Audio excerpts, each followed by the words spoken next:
Hello, नमस्कार. शुभ सकाळ सर्वांना. मी पहाटे आज लवकर उठले होते, पण जरा उशिराच दरवाजा उजडलेला असताना आणि आज ना मी पुरणपोळीचा स्वयंपाक करते.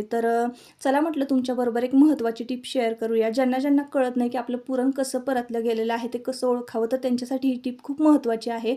असं पुरण छान परतलं गेलं की असं एकदम पसरवायचं व्यवस्थित आणि उलातनं खोचून ठेवायचं. उलातनं जर गळून पडलं नाही ना, की ओळखायचं आपलं पुरण परफेक्ट परतलं गेलेलं आहे. जास्त घट्टही झालेलं नाही, जास्त पातळही झालेलं नाही. मग असं पुरण तुम्ही एकदा का परतून वाटलत ना, की तुमची पुरणपोळी अजिबात फुटणार नाही. आणि आता तुमच्याबरोबर आमटीची रेसिपी शेअर करते. कांदा, लसूण, खोबरं आणि हे घेतलेलं आहे, कोथिंबीर घेतलेली आहे, आलं घेतलेलं होतं. याचं वाटण तयार करून घ्यायचं.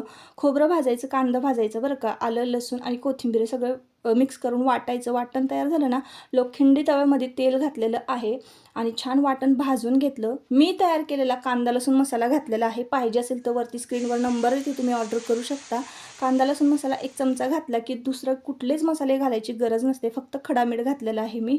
आणि वाटण छान वाटून झालं की मस्त अशी आपल्या आमटीला फोडणी बसलेली आहे. छान आमटी उकळवून घ्यायची.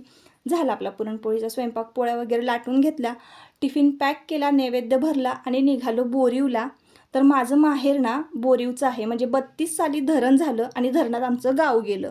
तर तेच देऊळ उठून आता वरती आलेलं आहे ना, तर भैरवनाथ आणि माता जोगेश्वरी यांचं हे देऊळ आहे. तर यात्रेला ना मी एकदा तरी येतेच आणि वर्षातनं एकदा तरी दर्शन आपल्या माहेरच्या देवाचं घ्यायचं.